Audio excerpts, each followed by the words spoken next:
kulanti waxaan wanaagsan daawadayaal ku soo dhawaada akhbaaraadka caalamka oo aad kala socotaan Hiil Shacab TV. fadlan haddii aad nagu cusub tahay subscribe saar gambaleelkana fur si aad u noqoto qofka ugu horeeya ee helaya macluumaadka saxda ah ee sida joogtada ah aan idinkugu soo gudbino. adiga oo asxaabtaada la sii wadaagaya qaybta commentigana fikirkaaga noogu reebaya. qodobada aad ku daawan doontaan warkayga ayaa waxaa ka mid ah weerar culus oo lagu qaaday saldhig ciidamada Djibouti ay ku leeyihiin beledweyne iyo faahfaahin dheeraad ah oo laga helayo wararkii ugu dambeeyay shirka Djibouti uga socday dawladda federaalka Soomaaliya iyo Somaliland. madasha xisbiyada qaran oo dalab xasaasi ah hordhigay madaxweyne Maxamed Cabdullaahi Farmaajo. Daahir Amiin Joosuna waxa uu weerar culus ku qaaday Donald Yamamoto iyo James Iswan oo uu sheegay in nidaam qaldan ay dalka ka wadaan loona baahan yahay in dawladda federaalka Soomaaliya ay wax ka qabato. aabihii dhalay Ilhaan Cumar ayaa u geeriyooday coronavirus iyadoo faahfaahin laga helayo halka dugtiisa ay ka dhici doonto. fadlan haddii aad nagu cusub tahay subscribe saar gambaleelkana furo si aad u noqoto qofka ugu horeeya ee helaya macluumaadka saxda ah ee sida joogtada ah aan idinkugu soo gudbino. warkii oo dhan weerar ayaa lagu qaaday saldhig ay ciidamada Djibouti ku leeyihiin magaalada beledweyne iyadoo faahfaahin dheeraad ah laga helayo. wararka ka imaanaya magaalada beledweyne ayaa waxa ay sheegayaan in weerar loo adeegsaday hoobiyaal xalay lagu qaaday xero ciidamada AMISOM gaar ahaan kuwa Djibouti ay ku leeyihiin gudaha magaalada beledweyne ee xarunta gobolka Hiiraan. madaafiicda oo gaaraysay ilaa 9 ayaa waxaa la sheegay in qaarkood ay ku hobteen gudaha saldhiga halka kuwa kalena ay ku dhaceen xaafadaha Buundaweyn iyo Howlwadaag ee magaaladaasi halkaas oo ay degan yihiin dad badan oo shacab ah. sidoo kale wararka ayaa intaasi ku dareeyay in ciidamada Djibouti ay dhankooda ku jawaabeen madaafiic kuwaas oo ku dhacay duleedka beledweyne. qaar ka mid ah dadka deegaanka oo la hadlay warbaahinta ayaa sheegay inay maqlayeen jugta hoobiyaashaasi isla markaana ay soo wajahday cabsi xoogan. macadda ilaa iyo hadda khasaaraha rasmiga ah ee ka dhashay weerarkaasi madaafiicda ay isku weedaarsadeen ciidanka midowga Afrika ee AMISOM qaybta ka ah ee dalka Djibouti ka soo jeeda iyo dagaalyahanada Al-Shabaab oo muddooyinkan kordhiyay weerarada ay ka fulinayaan qaybo ka mid ah gudaha dalka Soomaaliya. xaaladda ayaa iminka degan iyadoona ciidamada Djibouti ay bilaabeen berigii saakay in ay ka sameeyaan baaritaano duleedka magaalada beledweyne. madasha xisbiyada qaran ayaa dalab xasaasi ah mar kale waxa ay hor dhigeen madaxweyne Maxamed Cabdullaahi Farmaajo xilli aad la isugu hayo doorashada dalka ka dhacayso iyo sida loo wajahayo. madasha xisbiyada qaran ee Soomaaliya ayaa mar kale war ka soo saartay ciidamada Itoobiya ee ku sugan gudaha Soomaaliya kuwaas oo aan qayb ka ahayn AMISOM iyada oo baaq ay u direen beesha caalamka. madasha ayaa bayaan ay soo saartay ku soo dhaweysay dhinaca kale go'aanadii ka soo baxay shirkii ammaanka qaramada midoobay ee arrimaha Soomaaliya waxaana ay ku celiyeen baaqii 13 bisha May ay soo saartay kaas oo lagu dalbaday in ciidamada Itoobiya ay aan qaybta ka ahayn howlgalka AMISOM laga saaro gudaha dalka Soomaaliya. madasha waxa ay ka mahad celisay in la cadeeyay tirada dhabta ah ee ciidamada midowga Afrika ee nabad ilaalinta u jooga Soomaaliya. ciidankaas oo tiradiisu tahay 19626 askari waxay sharciyad u haystaan in gudaha Soomaaliya ay ka howlgalaan ilaa 28 Febraayo 2021 si ay gacan uga geystaan in dalka ay ka dhacdo doorasho xor iyo xalaal ah ayaa lagu yiri bayaanka ka soo baxay madasha xisbiyada qaran. madashu waxay intaasi ku dartay inay ka walaacsan tahay in lagu xadgudbay qarannimada Soomaaliya, siyaasadda dalnimo, madax bannaanida siyaasadeed iyo cunaqabateynta hubka ee Soomaaliya lagu soo rogay 1992 ee tirsigeedu uu yahay 733 iyo qaraarkii qaramada midoobay ee 252 oo soo baxay sanadkan 2020. gabagabadii qoraalka oo toos ugu socday beesha caalamka iyo qaramada midoobay ayaa waxaa loogu baaqay in il gaar ah lagu eego faragelinta qaawan ee Itoobiya ay ku hayso arrimaha gudaha Soomaaliya. ciidanka aan AMISOM ka tirsaneen ee sharci darrada dalka ku jooga iyo in dawladda federaalka Soomaaliya ay wada hadal dhab ah la furto madaxda maamul goboleedyada si loo maareeyo marxaladda kala guurka ee doorashada dalka ka dhacaysa 2020-2021.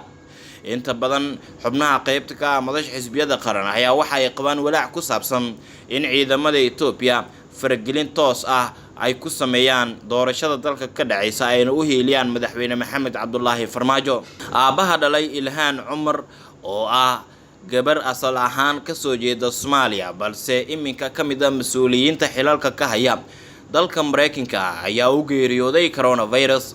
Ilhaan Cumar oo ka tirsan golaha Koongareeska dalka Mareykanka ayaa shaacisay in aabaheed uu geeriyooday cudurka safmarka ah ee coronavirus kaasi oo faraba'an ku haya wadamo uu ka mid yahay Mareykanka.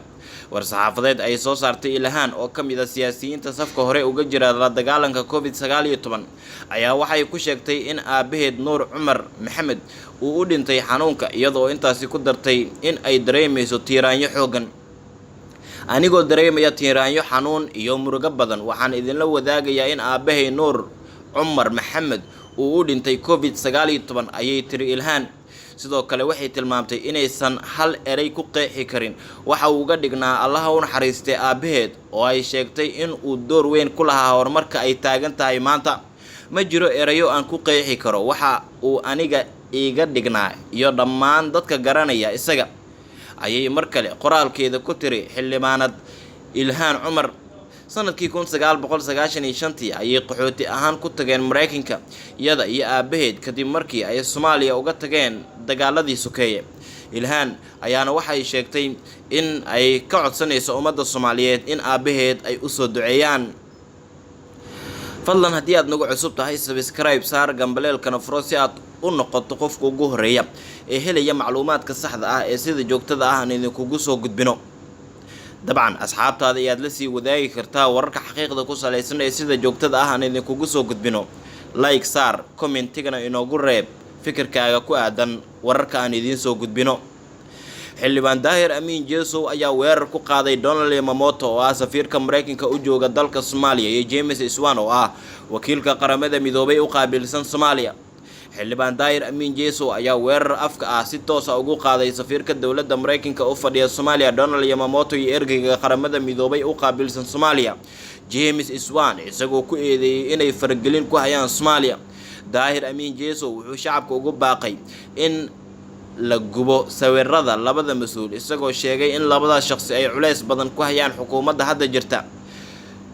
dowlad fajiistayaal ah ee raba in ay dalkeena burburiyaan in ay nagu caayaan diinteena iyo jismigeena soo ma dhaweyneyno.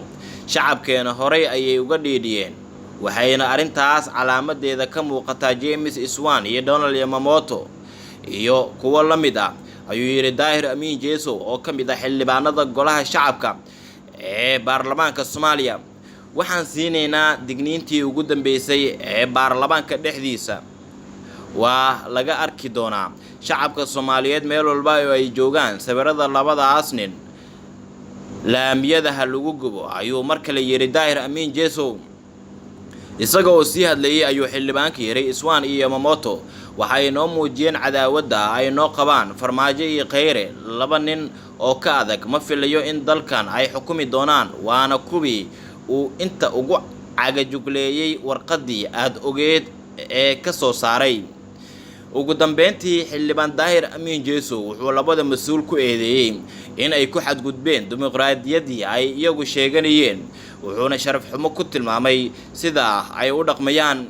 Daahir Amiin Jesow faahfaahin dheeraad ah kama bixin eedeymaha gaarka ah ee uu soo jeedinayo labadan mas'uul qaybta ka ah mas'uuliyiinta horjoogaha u ah beesha caalamka oo si weyn Soomaaliya kala shaqeynaysa sidii mar kale cagaheeda ay dib isugu taagi lahayd. waxaana la filayaa in arrintan ay noqoto mid ay soo faragelin karaan madaxda ugu sareysa dowladda federaalka Soomaaliya iyadoo sidoo kale baraha bulshada aad loogu hadalhayo eedeynta kulul ee ka soo yeertay xildhibaan Daahir Amiin Jesow oo ka mid ah xildhibaanada baarlamaanka federaalka ee Soomaaliya. markana haddii aynu eegno wararkii ugu dambeeyay shirka dowladda federaalka Soomaaliya iyo Somaliland uga socday maalmihii ugu dambeeyay magaalada Djibouti ee caasimadda dalka Djibouti. labada dhinac waxa ay magacaabeen guddiyo farsamo oo ka shaqeeya sii wadida shirkan dhab u heshiisiinta ee Somaliland iyo dowladda federaalka Soomaaliya ay ku wada hadlayaan. dalka Djibouti waxaa si rasmi ah uga furmay shalay shirkii ay lahaayeen guddiyada farsamada labada dhinac ee dowladda federaalka iyo Somaliland ku matalaya wada hadallada. furitaanka shirka waxaa joogay saddexda madaxweyne ee Djibouti, Soomaaliya iyo Somaliland. Intaas kadibna waxaa la sheegay in shir ay wada galeen gudiyada farsamada iyadoo wada hadalada uu fududeynayo wasiirka arrimaha dibadda ee Djibouti Maxamuud Cali Yuusuf. wada hadalada ayaa socon doona ilaa iyo waqti aan la caymin oo ah in heshiis laga gaaro arrimo kala duwan oo dhinacyadan ay isku hayaan.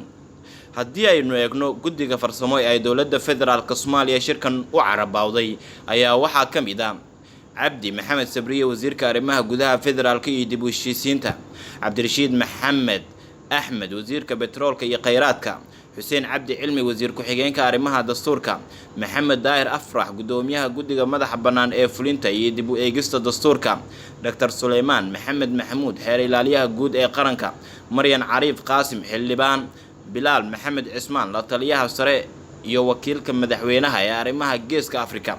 magacyada xubnaha guddiga farsamo ee Somaliland haddii aynu eegno: Yaasiin Xaaji Maxamuud Faratoon wasiirka arrimaha dibadda, Maxamuud Xasan Saajin wasiirka ganacsiga iyo dalxiiska, Saciid Sulub Maxamed wasiirka xanaanada xoolaha iyo kalluumeysiga, Dr. Sacad Cali Shire wasiirka horumarinta maaliyadda, Dr. Edna Aadan Ismaaciil ergeyga Somaliland ee wada hadalada, Danjire Cabdiraxmaan Saciid Axmed safiirka Somaliland u fadhiya Djibouti, Mubaarak Ismaaciil Taani xogayaha madaxweynaha Somaliland. waxaa la filayaa in dhinacyadan ay gaaraan go'aan rasmi ah oo ku saabsan isku soo dhawaanshaha labada dhinac, laakiin waxaa muuqata in weli dhinaca Somaliland ay ku adkeysanayaan in madax banaanidooda ay tahay lama taabtaan, ayna ka doonayaan dowladda federaalka Soomaaliya in iskaashi ay kala yeeshaan arrimaha dhaqaalaha.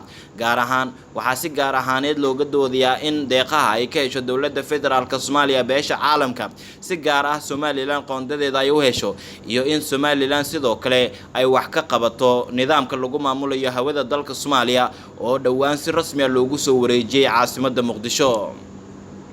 fadlan haddii aad nagu cusub tahay subscribe saar gambaleelkana furo si aad u noqoto qofka ugu horeeya ee helaya macluumaadka saxda ah ee sida joogtada ah idinkugu soo gudbino.